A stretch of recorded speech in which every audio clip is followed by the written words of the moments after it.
stretches so we can get started, and I can put my feet into my system. Alright, here we go. It's a very loaded question, and there's a lot of reasons. It's terrible for me to have. The other option is I would just take a nap and start right now. That's better. Dunkin' is my second favorite. What's your first favorite? Hush Bros. Yes! I never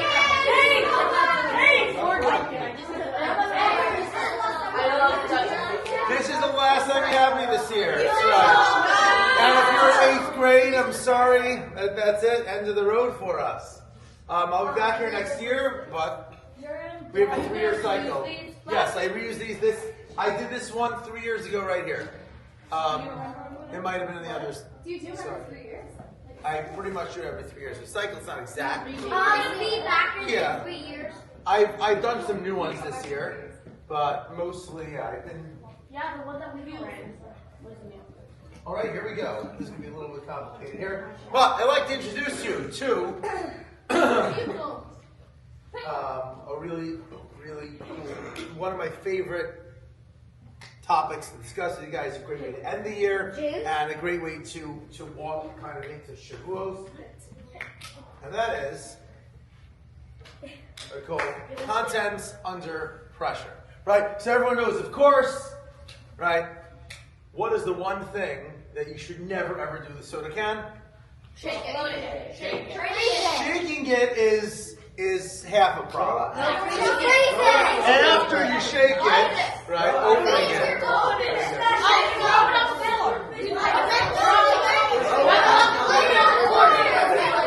Well, yeah.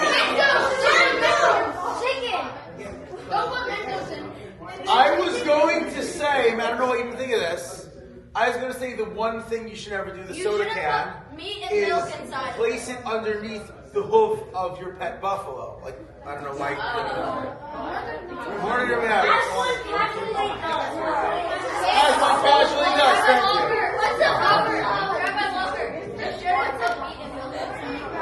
True.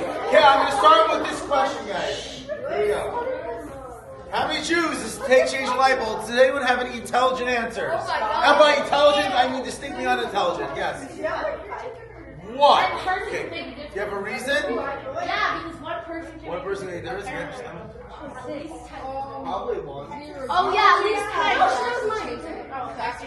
10. 0 because Jews are too stingy to buy a light bulb. I don't know about your house. I have lights in mine. One Jew to hire a person to fix it because Jews have all the money in the world. There you go. A Jew's not going to change the light bulb themselves. He's going to hire someone else.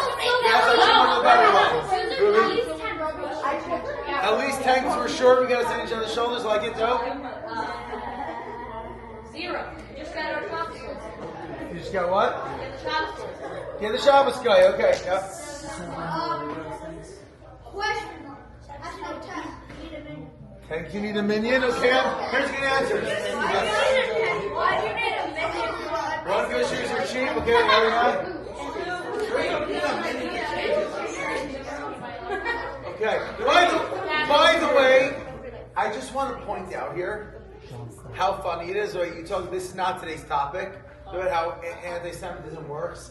How there's contradictory tropes. So we have half the room saying, well, Jews just hire someone else to do it, and half the room saying Jews are too cheap to pay anyone else to do it. Right? Neither Jews have all the money, Jews are too cheap to spend any of the money. So I love that idea that there's such contradictory stereotypes, because really there is no one. This is the last one for this. They're lazy, so they might hire somebody, but they're also You think Jews are lazy? Yes.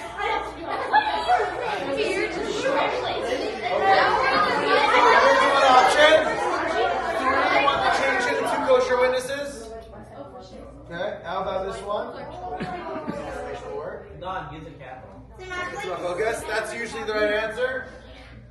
And finally, I think most questions you ask a Jew get answered with another question. How many Jews does it take to change the light bulb? Okay. Alright. But seriously, okay. Let's shift into the idea of Shavuos here. Now, Is that a heart or it's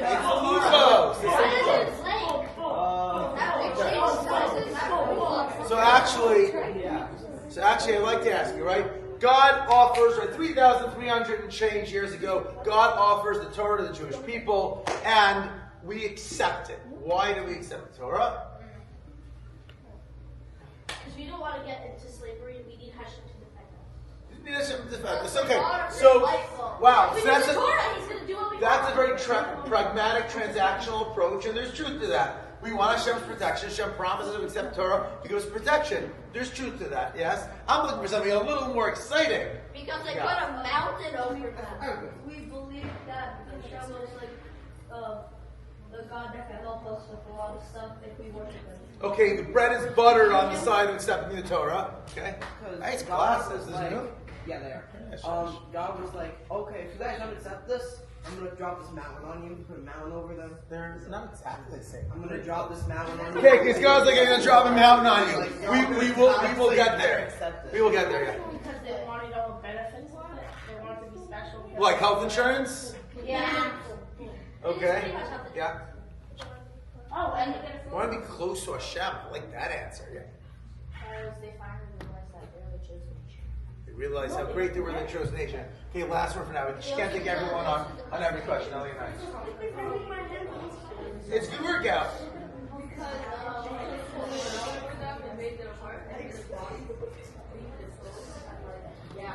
Okay, but they accepted Torah before that happened.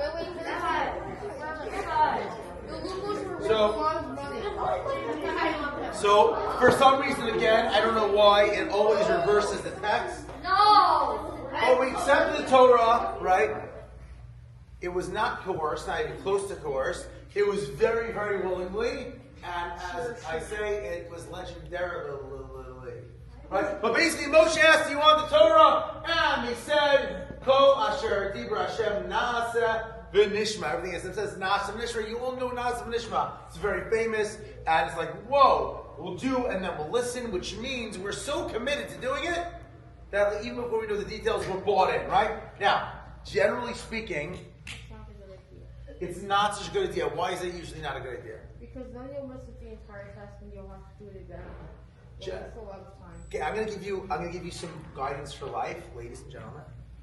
When you get an email from someone saying, this will be good for you, we will deposit money into your bank account, all you have to do is sign the dotted line and give us your social security numbers.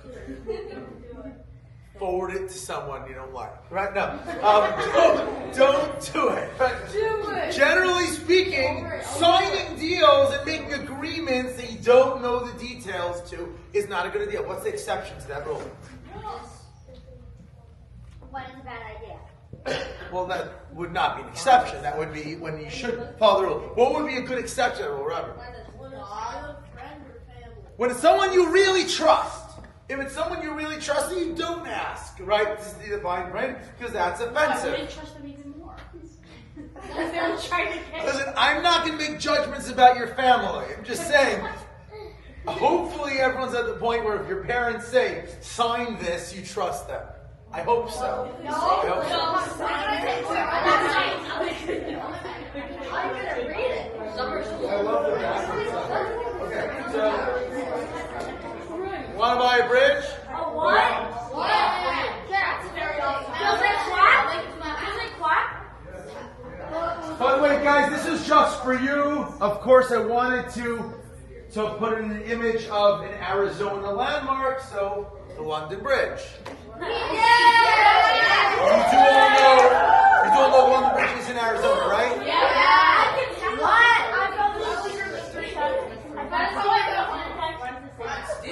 How many of you guys have gone to see the London Bridge at Lake Havasu? Few again, not too many? At the zoo. Yeah? Okay. I haven't. I think this is the one that's actually in London, but I'm not sure. The idea of want to buy a bridge is... Does it fall? Of course it falls.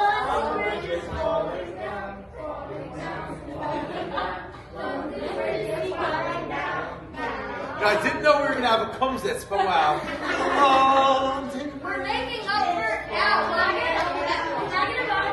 No, too much simcha for Sphira. Okay, moving on. What? So the idea of "do you want to buy a bridge" is an expression basically of don't be gullible, don't accept to buy things or to sign on things that you don't know. So if I come to you and I say, "Hey, I'd like to sell you a bridge," right? Don't buy it from me because it might be fake. If I say I'll sell you pickles, then you might be able to trust me. Although I'll probably keep them for myself as well. So. It's heavy. Let me hold it for you. So, this is a story the Gemara tells, and it's a very interesting story. It's an odd story, and be careful. This is a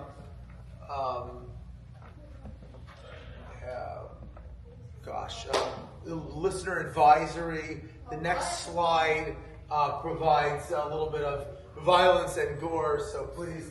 Not really. Using Gemara Shabbos is not backwards.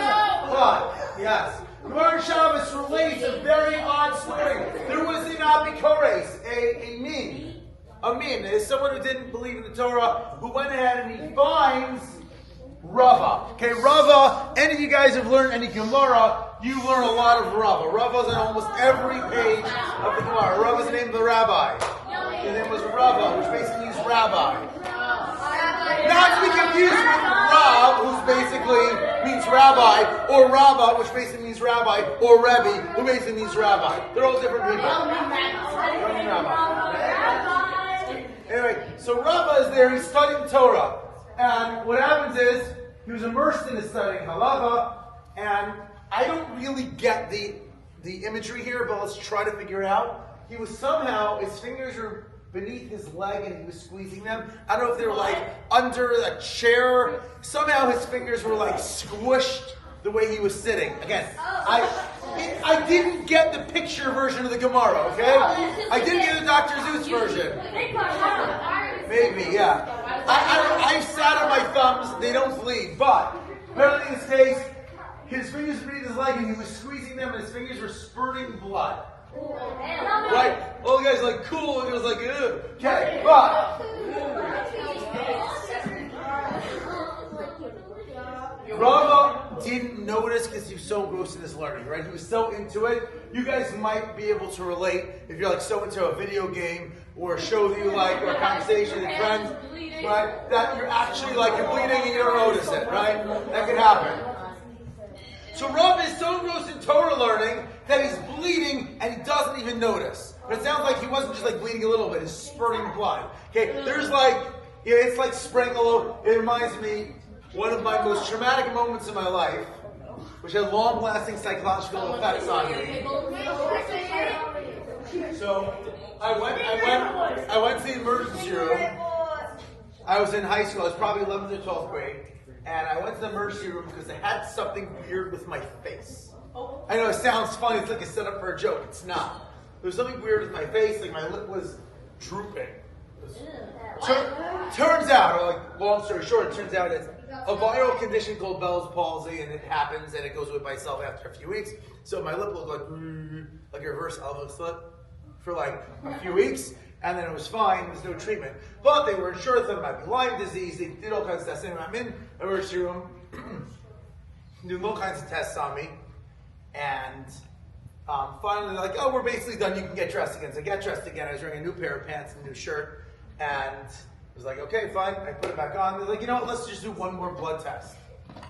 Famous last words, right? So the guy comes, he's a very incompetent, apparently, male nurse, and he sticks the butterfly in over here, and there's a tube, and waiting, and it's taking a very long time, so I get a little lightheaded. So he's like, I don't know, it's not coming. Well, it's not coming. Well, the next part I don't remember, because I wasn't conscious for it. My mother was sitting right outside the room and said the guy comes running out of the room screaming, I can't get the needle out! I can't get the needle out! Yeah. So, and then, the next thing I know, I wake up and there's actually blood splattered on the ceiling.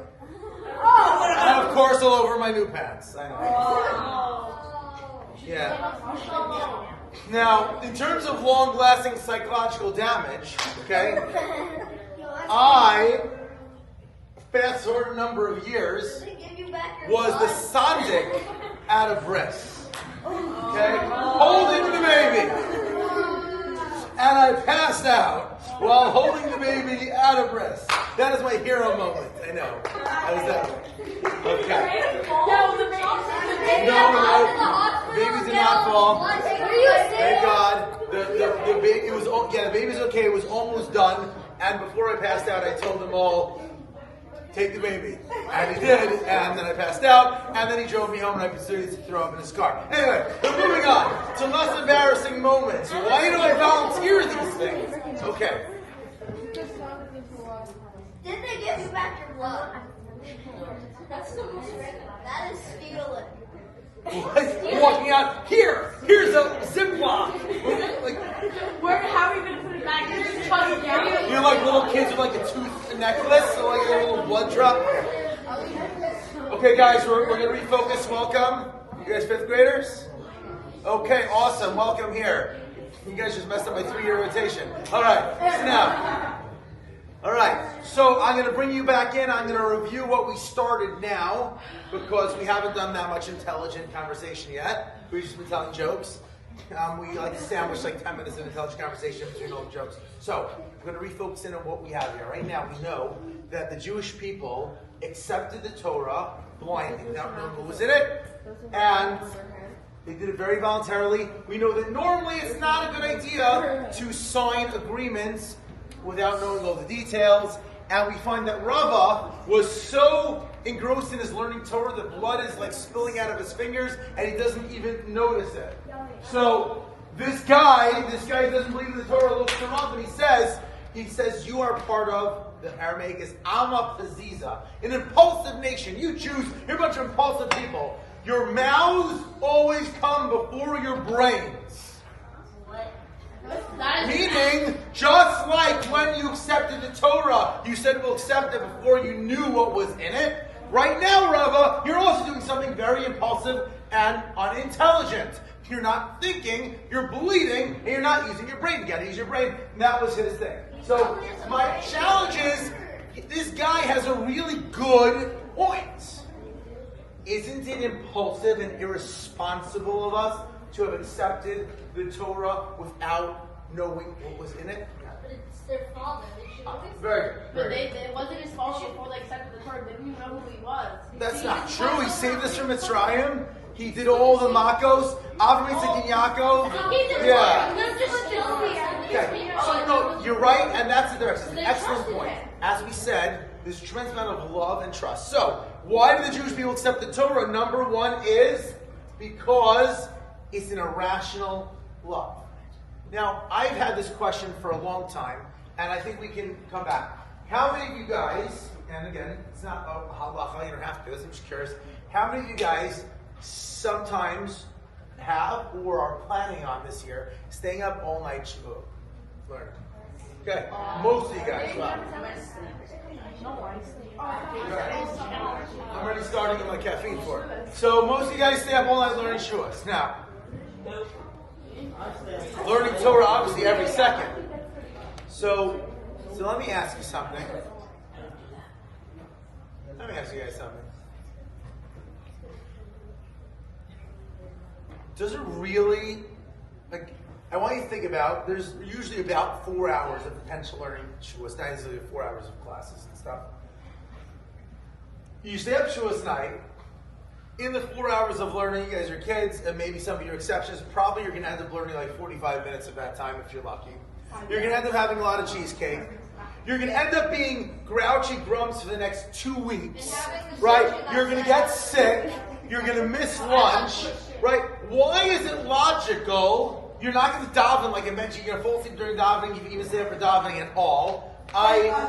In embarrassing moments, I remember distinctly some years on Shavuos holding the Torah after doing Hagbah and like struggling to not pass out and drop the Torah, right? Is it worth it for the little extra learning? You know what? How about you realize it's the summer? There's like 7-hour after afternoon Shavuos day? How about if we stay up and have much better learning during the day? Why do people stay up all night learning Torah Shavuos night? It seems so irrational. Yeah. Because the people that they were late to the Torah, so they stayed. Okay. So it's like forgiveness for not. Okay, so Ari says it's forgiveness, a ticket for coming late to the Torah. Again, I hear you, but like, is it actually going to get forgiveness if you're doing something that's going to overall hurt your earliness? I don't understand it either. But Okay, that's the reason. okay. Hey, you're right. You're right. You're not wrong. Yeah. I don't know why. Oh. Best answer I've gotten all year. I love it. Yeah. It's in their genes. We're all irrational. We got it from our own ancestors. Okay. I like the direction you're going. Okay. I'm not wearing jeans.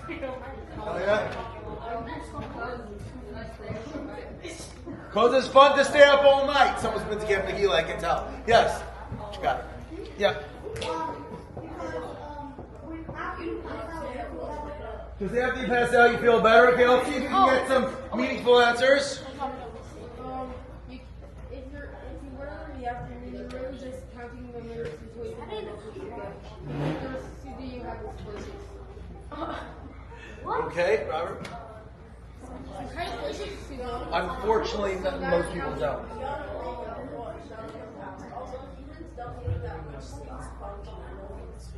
Okay, I will not endorse that.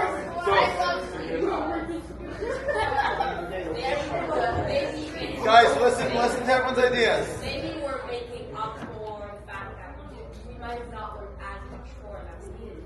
Okay, we're making up for it. Okay, yeah. What you got?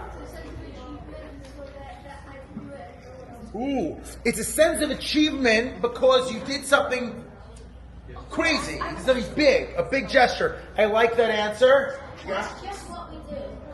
It's just what we do. And by the way, there's validity to that kind of response because sometimes we just do what we do. Okay? Yeah. It's probably worth it and you can stay up like on Shabbat or Okay. something, but on Shavuot it's a lot worse. It's really worth it. You get it to Okay. These are all good directions. Last one for now. I already got one.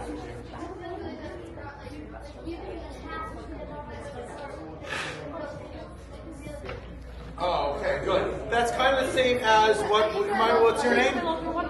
Yoni? Guys, we've been dipping down so much time.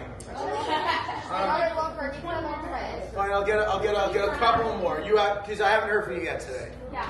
I will only stay because I am in love. Fair enough, by the way. Fair enough. That's good. That's a good reason. Because in the day you have things to do, and in the night you have nowhere to go and nowhere to be. Except sleeping, and then if you literally make sleep at night, I don't know. Okay, so let me tell you what I think. Let me tell you what I think. A couple of you really hit on this. A couple of answers were really in this direction. But I want to present it. We just talked about the idea that we praise the Jewish people for doing something insane and impulsive because of love of Hashem. We love Hashem so much that we accepted the Torah without hearing the details. I think that staying up all night Shavuos night might not be the most rational thing you can do. But it doesn't matter. We're showing Hashem, just like the people back then, accepted the Torah even though it was irrational because we love it. Hashem, we love you, we love your Torah so much that we want to do something crazy and irrational. Okay? We want to do something big, a big gesture. I can learn every day, I can learn every Shabbos. And I should. I should learn all the time. Staying up all night once. Here's a thought, right? Sometimes you wake up on time, sometimes you don't wake up on time. Getting up for davening, whatever it is, for school, it's hard.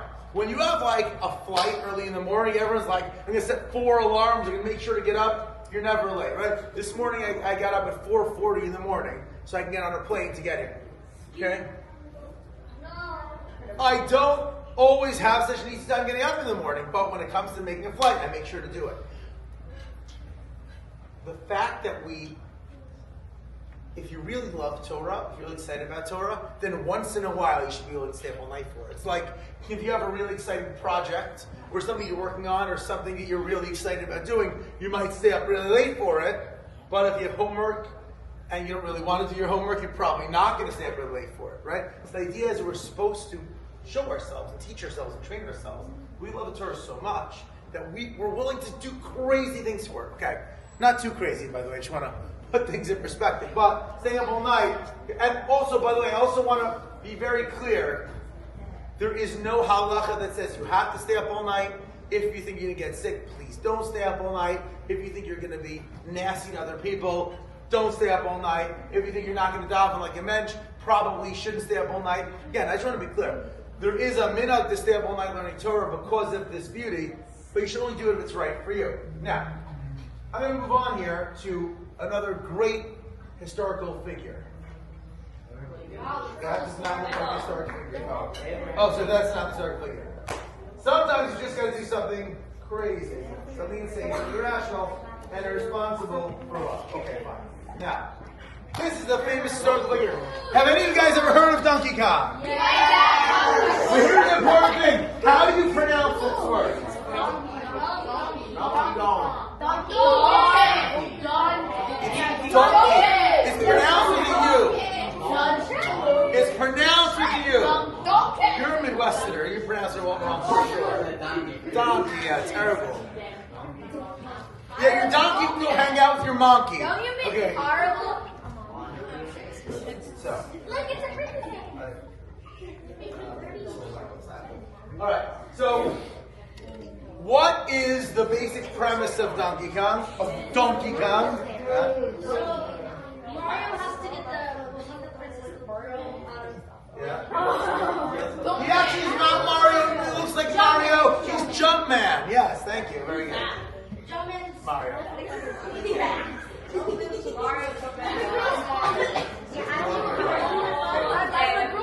So, someone mentioned this earlier today. That God channeled his inner Donkey Kong. He throws balls at people. Close. What is Donkey Kong throwing? Barrels. Why? The Gemara says. Barrels of what? You. He throws barrels of whatever. The Gemara says that Hashem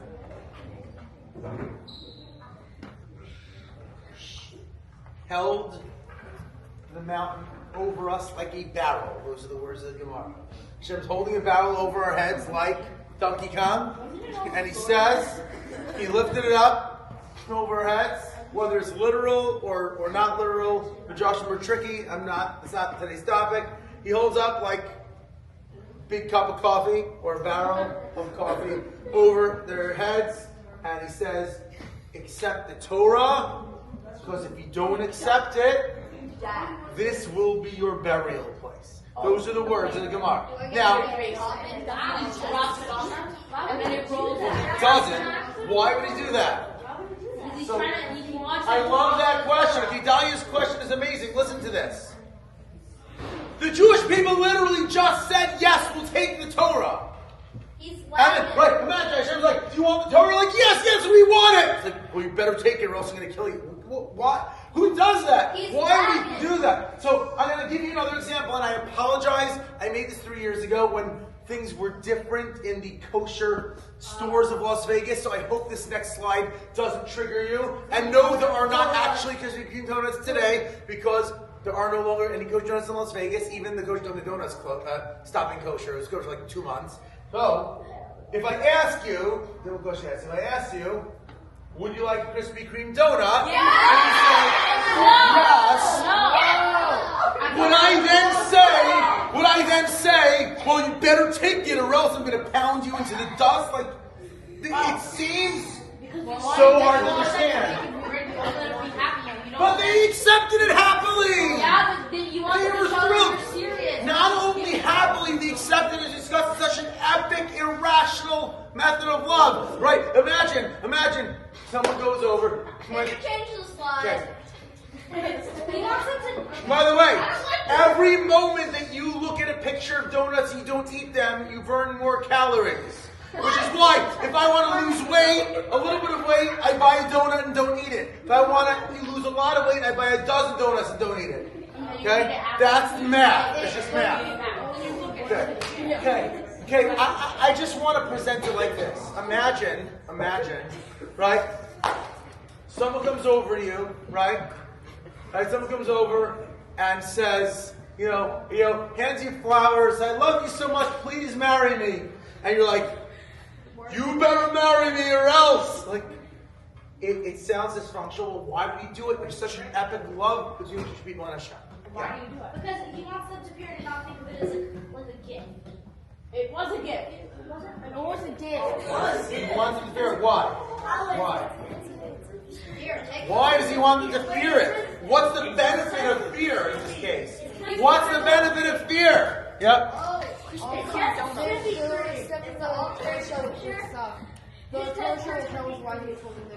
Okay, there is an approach that says that it's a minority opinion. Okay. You spelled crispy wrong. It's crispy. It's the off-brand kosher. But do you not realize that? By the way, I never noticed. But do you realize how ridiculous it is that Krispy Kreme, their entire store and their entire brand, spells it wrong? But that's never bothered you because I misspelled it a different way, and that bothers you. Wait, Yeah. no. Crispy with a C. But they're both the C anyway. This is just so I don't get sued because I care a lot about getting sued for stealing people's logos. Okay. Anyway, that was a different class we did last year. You're like, oh, because you tell your sibling to go do something, they say yes, and then they don't do it. Okay, so actually, I really like what Ellie and I said, and I want to reiterate this for everyone. And we have a little quiz, a fun quiz. Do we get pickles for us? So Ellie and I's point is sometimes people agree to do things and don't always follow through. And sometimes because they're not honest. But that's not the case here. Usually people were honest. They were sincere. But sometimes because you're sincere, but then kind of the excitement fades a little bit. Yes, sir. Or because the Torah is perfect, but Hashem wants us to Hashem wants us for us, so we want us Yes. to first, because he cares about it. Yes, but what about the fact that we already accepted it? No, because you But want to show Hashem that wants it's to serious. really good, this is so important. Yes. He wants us to see how important it is. Great. So I like both those answers, and we're going to kind of merge them together and discuss it. But first, yeah. Because Hashem, he said that would be better for worshiping for God because he doesn't want the Jewish people to think that they're what he needed. Ooh. He wanted to send a message maybe that it wasn't that God needs us, but that we need him.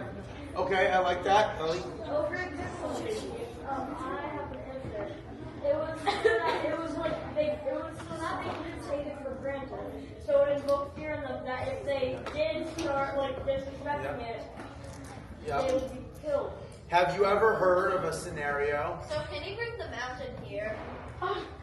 Have you ever heard of a scenario where people, let's say, get married and there's genuine love, but then the commitment is lacking, and years later, in some situations, they're no longer as committed to each other? Of course, right? You've heard of such situations. So we're going to explain how to fix that. So now, but first, so we want to recognize, I want you to recognize that when we talk about fear, Hashem saying this is going to be your burial, it's not a threat, it's not a matter of fear, it's a recognition of reality. Is that, by the way, I want you to recognize this. This Gemara says that if not for Jewish people studying Torah every moment, the universe would cease to exist. And for the first 2,000 years of creation, it was just a chesed. It was like a down payment. Hashem was like, I know the Jews are going to accept the Torah, so I'll I'll extend it. I'll let the world exist without Torah study, till Jesus accept the Torah. But once we accept the Torah, then it's reality. Which means Hashem saying if you don't accept the Torah, you die, is because it's not a threat. It's just the reality. The Torah is so serious and so important that the world doesn't have a reason to exist if we don't accept the Torah. So speaking about fear, we're going to give you a little bit of a quiz about different phobias, okay? So I'm going to put up on the screen the name of a phobia, and you'll tell me what is the fear of, if you know. Here we go. Oh, sorry. That was, never mind. Okay. Wiccaphobia. It is not the fear of Wikipedia, no. Anyone? Fear of witches and witchcraft is in Wicca. Wiccaphobia. Is that even the thing? Yeah, it's a thing. No, I did not make up any of these. I'm scared of stuff.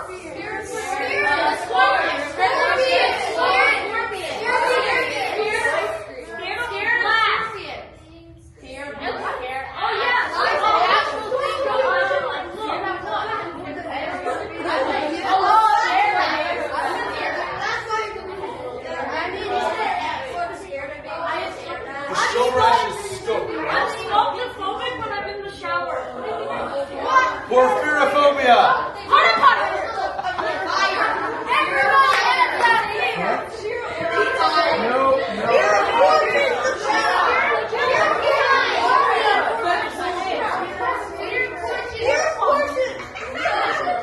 This is the fear.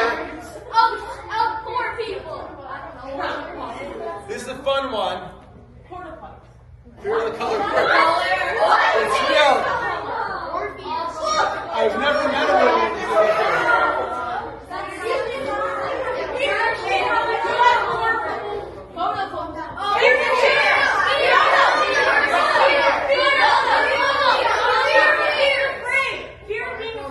which, of course, what U.S. president does this remind you of?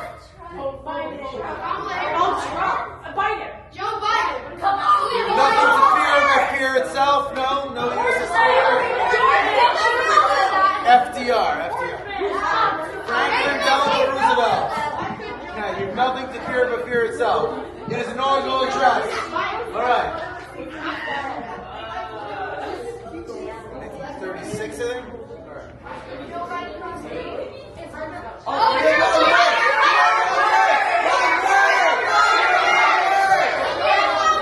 Long words, which is one of the most cruel words you can use.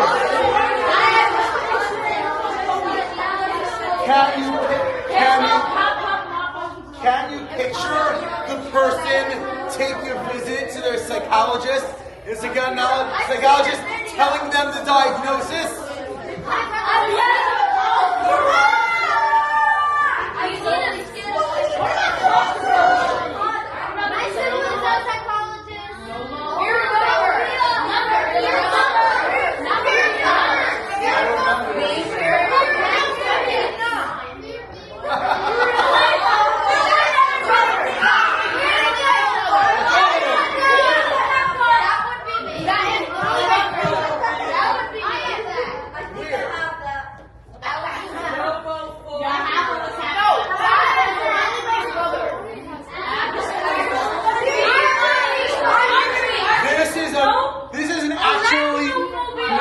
Correct. It's not accurate. This is terrifying.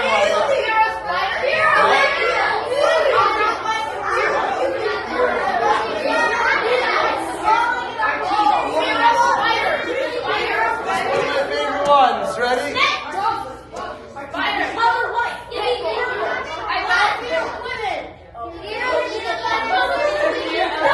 I promise you I did not make this up.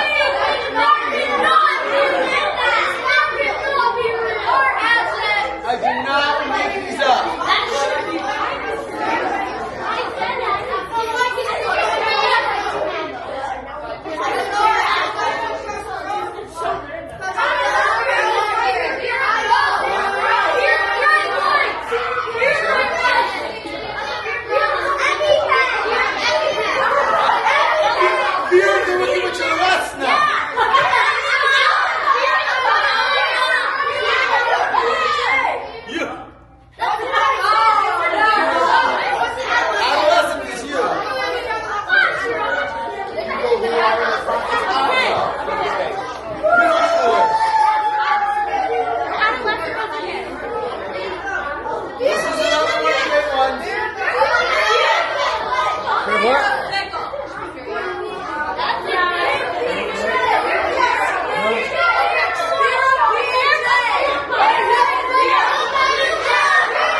Bible in there. However, the word Bible, despite the fact that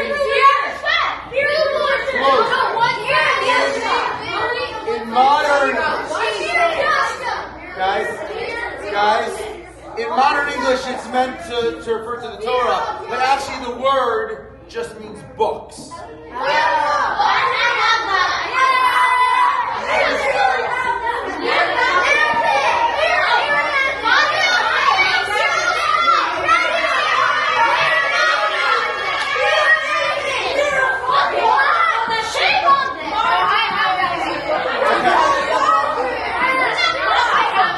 Okay, we're going to focus in 5, 4, 3, 2,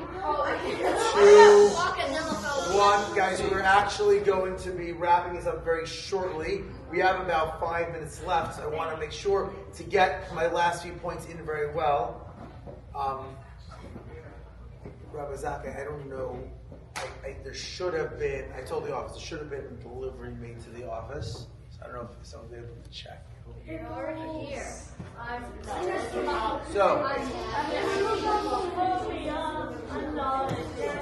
Okay, ladies and gentlemen, again, let's focus on the next few minutes. So we're getting a few interesting points here. So point number 1, that we got.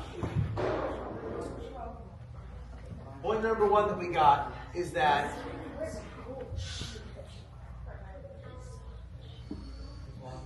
the Jewish people accepting the Torah was, yes, irrational, and 2, awesome because it was irrational, because it's such an act of love and acceptance of our love of Hashem. It's amazing, and of course we trusted Hashem.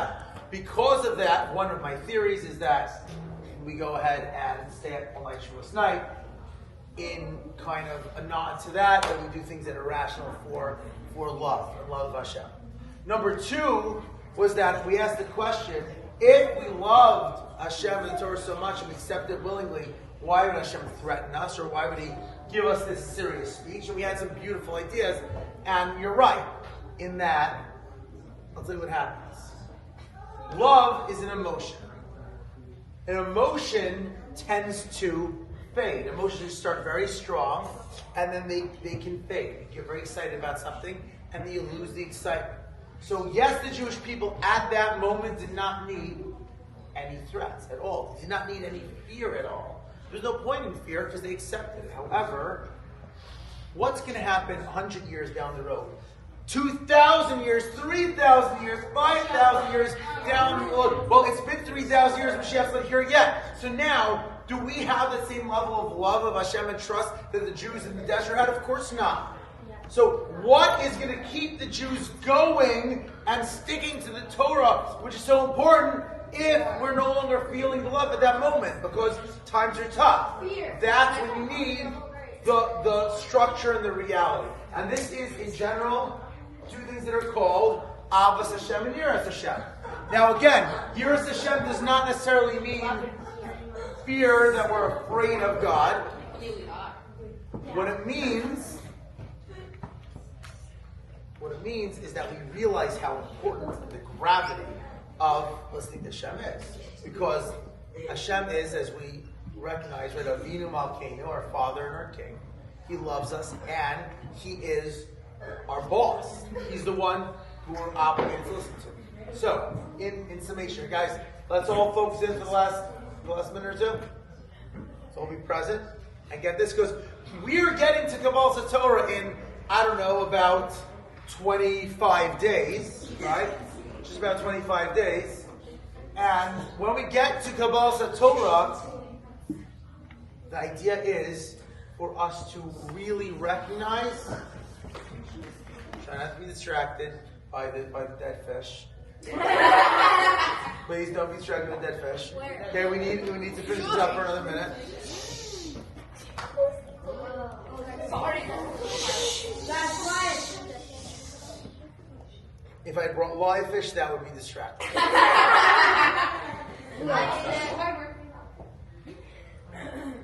So,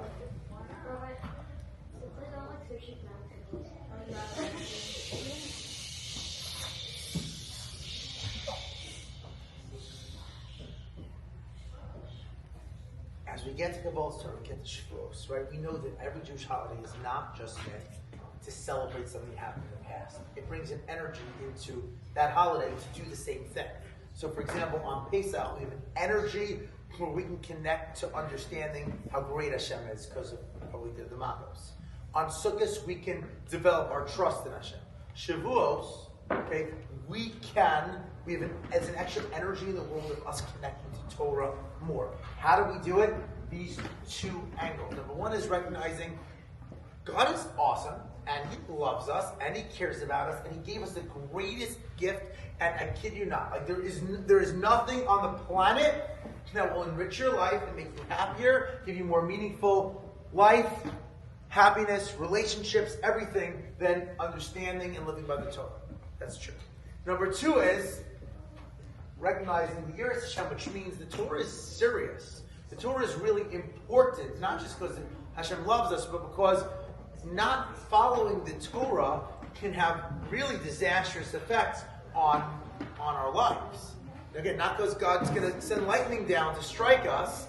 That would be kind of cool for my hair. But because you look at the world, guys. Look at the world around you. Look how hard it is for people to have happy lives, meaningful relationships, healthy interactions. It's tough. We need the Torah. We need to take it seriously because without the Torah, we really don't have anything. And we recognize that having a healthy respect for the serious of the Torah and also an amazing love of Hashem and the Torah.